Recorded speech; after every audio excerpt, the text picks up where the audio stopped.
Vamos lá, pessoal, capítulo 8 de Daniel. Mais uma vez, o mesmo assunto. Mas o 8, eu acho que aí capricharam na revelação, que ficou bem claro. Vamos lá. No terceiro ano do rei Baltazar, tive uma visão, eu, Daniel, depois daquela que já tivera anteriormente. Eu contemplava a visão. Enquanto contemplava, encontrava-me em Susa, a praça forte situada na província de Elam. Enquanto contemplava a visão, encontrava-me na porta do Ulai. Levantando os olhos para ver, deparei com um carneiro de pé diante da porta. Ele tinha 2 chifres, os 2 chifres eram altos, mas um era mais alto do que o outro, e esse mais alto foi o que apareceu por último. Vamos dar só uma esclarecidinha aqui. Quando fala Ulai, é o rio que atravessa Susa. A porta é a tradução conjectural apoiada pelas versões de vocábulo que aparece somente aqui no verso 3 e 6. Outros compreendem margem ou torrente. Aqui o chifre, está falando mais alto dos chifres, é o poderio persa que prevalece sobre a potência dos medos, unindo-a a si antes de suceder-lhe. Aqui já vai falar da união deles. Vamos continuar o verso 4. Eu vi o carneiro dar chifradas para o oeste, para o norte e para o sul. Nenhum animal podia resistir-lhe, e ninguém conseguia livrar-se do seu poder. Ele fazia o que bem lhe aprazia e tornou-se poderoso. Eu considerava com atenção quando vi um bode que vinha, esse bode vai ser a Grécia, tá? A gente vai ver isso mais adiante. Que vinha do ocidente e havia percorrido a terra inteira, sem sequer tocá-la. E o bode tinha um chifre magnífico. Esse chifre magnífico. Provavelmente era o Alexandre o Grande, né? Foi o primeiro, né? Entre os olhos. Ele aproximou-se do carneiro com 2 chifres. O carneiro com 2 chifres provavelmente é a união do Império Medo-Persa. 2 chifres quer dizer o quê? Os 2 reis. Que eu vira de pé diante da porta, e atirou-se contra ele no ardor de sua força. Eu o ouvi aproximar-se do carneiro e afrontá-lo com fúria.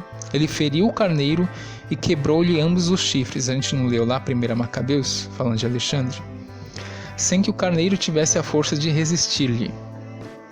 E atirou por terra e o calcou aos pés, sem que ninguém pudesse livrar o carneiro de sua mão. Então o bode tornou-se muito poderoso, ou seja, a Grécia. Mas embora estivesse em pleno vigor, seu grande chifre se quebrou, e em lugar dele, ou seja, Alexandre ali, faleceu. Em lugar dele ergueram-se 4 outros magníficos na direção dos 4 ventos do céu. Quem eram esses 4?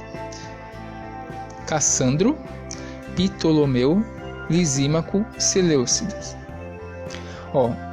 Cassandro, Ptolomeu, Lisímaco e Seleucidas são 4 da Grécia. E de um deles saiu um pequeno chifre. Ora, vamos prestar atenção nisso? São os 4 da Grécia. Alexandre o Grande, depois sucedeu Cassandro, Ptolomeu, Lisímaco e Seleucidas, lá do Império Grego. De um deles saiu um pequeno chifre. É de outra nação? Não, é de um deles. Esse pequeno chifre logo é da Grécia, que depois cresceu muito, tanto na direção do sul, como na do oriente, como na do país do esplendor. O país do esplendor aqui é Israel, tá? Ele ergueu-se até contra o exército dos céus, derrubando por terra parte do exército e das estrelas e calcando-a aos pés. Aqui, exército dos céus, está falando do povo de Israel, tá? Que é o exército dos céus, é o exército do Eterno. Chegou até a exaltar-se contra o príncipe do exército. Vamos lá. Aqui muita gente pega, príncipe do exército. Inclusive eu vi muita gente, falando, inclusive adventistas, com todo respeito. Tá vendo? O príncipe do exército não pode ser Antíoco, porque o Antíoco não se levantou contra Jesus, contra o príncipe dos exércitos. Mas o que significa aqui essa expressão príncipe do exército ou príncipe dos príncipes? Vamos ver? Vamos lá. A gente sabe que a Bíblia ela interpreta a si mesma, correto? O que seria essa expressão príncipe dos príncipes, ou, dependendo da sua tradução, príncipe do exército? Primeiro vamos continuar a leitura. Abolindo o sacrifício perpétuo e arrasando o lugar do seu santuário. O exército sobre esse sacrifício ele pôs a iniquidade e derrubou por terra a verdade e teve êxito naquilo que empreendeu. Então ouvi um santo a falar, e o outro santo disse àquele que falava: até quando irá a visão do sacrifício perpétuo, da desolação da iniquidade e do santuário e da legião calcados aos pés? E ele respondeu-lhe: até 2300 tardes e manhãs, então será feita a justiça no santuário. Primeiro vamos falar do príncipe do exército. A Bíblia interpreta a si mesmo. Quem é esse príncipe do exército? Provavelmente um sacerdote ou sumo sacerdote naquela época do período dos Macabeus. Mas como é que você sabe disso? Simples, primeiro pela história e depois a Bíblia interpreta a própria Bíblia. Você vai ver a mesma expressão lá em Números 3. Vamos abrir a Bíblia aqui, Números, capítulo 3, livro de Números. Essa expressão é comum. Esse negócio de príncipe não quer dizer que seja o Messias, tá? Isso depende muito do texto e contexto. Números 3:32, o que diz ali? O príncipe dos príncipes de Levi, ou seja, da tribo de Levi, era Eleazar, filho de Arão, o sacerdote. Ele exercia a superintendência de todos aqueles que cuidavam do santuário. Ou seja, essa expressão príncipe dos príncipes ela pode ser aplicada ao que é um sacerdote. Inclusive a gente tem esse sacerdote aqui, quem vai ser esse príncipe dos príncipes, que nosso estudo vai ser o Onias III, e a gente vai mostrar mais adiante o porquê. Tá? Então, essa expressão príncipe, ele está vendo? A própria Bíblia mostra. Príncipe dos príncipes de Levi. Até Eleazar recebeu esse título. Ou seja, podia ser muito bem um sacerdote ou sumo sacerdote. Então não precisa desse alvoroço por causa dessa expressão. Agora vamos entender outra coisa. Então ouvi um santo a falar, e outro santo disse àquele que falava: até quando irá a visão do sacrifício perpétuo, da desolação da iniquidade? O que ele perguntou? Até quando irá a visão do sacrifício perpétuo, da desolação da iniquidade? Ou seja, até quando vai ter aquilo ali em cima do templo? E do santuário e da legião calcados aos pés? Ele respondeu: até 2300 tardes e manhãs. 2300 tardes e manhãs pode ser o quê? Visa 2 sacrifícios cotidianos suspensos durante o tempo da perseguição. No entanto, ambos os números se afastam notavelmente dos 3 anos e meio. E o sentido permanece um pouco obscuro. Pode ser muito bem 3 anos e meio, tá? E aqui no final de Daniel 12, também usa essa expressão. O sacrifício perpétuo e for instalada a abominação da desolação, haverá 1290 dias. Bem-aventurado aquele que perseverar, chegando a 1335 dias. O que significa isso daqui? Provavelmente o tempo, né? Mesmo depois da derrota ali do chifre, e até quando ia ficar assim o santuário. Ele respondeu: até 2300 tardes e manhãs. Então será feita a justiça ao santuário. O que será feita a justiça ao santuário? Deve ser a purificação do santuário. Isso aconteceu, inclusive até antes da morte de Antíoco, né? Porque mesmo depois de ele ter feito tudo isso, o santuário ele estava, né? Aqui ele está perguntando do santuário, não está perguntando da morte do opressor. Aí ele fala até 2300 tardes e manhãs. Depois disso, então será feita a justiça ao santuário. Ou seja, eles vão ter o santuário deles ali restabelecido. Inclusive, para quem não sabe, foi desse ponto de partida que surgiu a festa de Hanukkah, né? A festa das luzes, a festa da dedicação, que foi justamente depois, né, que o templo ali por Judas Macabeu foi novamente, né, arrumado, tirou todo aquele negócio de desolação e etc e tal. A gente vai mostrar isso nos textos adiante, tá? Então será feita justiça ao santuário. Ó, já vamos mostrar, vai. Purificando o santuário. 1 Macabeus, né? 4. Ou seja, isso aconteceu, gente. Isso é história. 1 Macabeus 4:41. O que diz? Aqui já tem do 36, né? 4:36. Então Judas e seus irmãos disseram: nossos inimigos estão destroçados. Subamos agora para purificar o lugar santo e celebrar a sua dedicação. Todo o exército se reuniu e subiram ao monte Sião. Contemplaram o santuário desolado, o altar profanado, as portas incendiadas, os arbustos crescendo nos átrios. Isso aqui foi depois, né, de tudo aquilo lá. Aí temos a narrativa aqui. Vamos ver do 50. Queimaram incenso sobre o altar e acenderam lâmpadas do candelabro, as quais voltaram a brilhar no interior do templo. Puseram ainda os pães sobre a mesa e suspenderam as cortinas e chegaram assim ao termo de todos os trabalhos empreendidos. No dia 25 do 9º mês de Casleu, no ano 164, eles se levantaram de manhã cedo e ofereceram sacrifício segundo as prescrições da lei, o novo altar dos holocaustos que haviam construído, exatamente no mês e no dia em que os pagãos o tinham profanado. Olha só. Foi o altar novamente consagrado com cânticos e ao som de cítaras. Ou seja, essas 2.300 tardes e manhãs não são 2.300 anos. O que ia acontecer até 2.300 tardes e manhãs? Ia ser feita a justiça ao santuário. Aqui se cumpre logo depois. Ok? Agora vamos para a revelação do sonho, da visão. Verso 15. Enquanto contemplava essa visão, eu, Daniel, procurava o seu significado. Foi quando de pé diante de mim vi uma com aparência de homem. Eu ouvi uma voz humana sobre o Ulai, gritando dizendo: Gabriel, explica a este a visão. Ele dirigiu-se para o lugar onde eu estava. À sua chegada fui tomado de terror e caí com face por terra. Então ele me disse: Filho de homem, saiba que a visão se refere ao tempo do fim.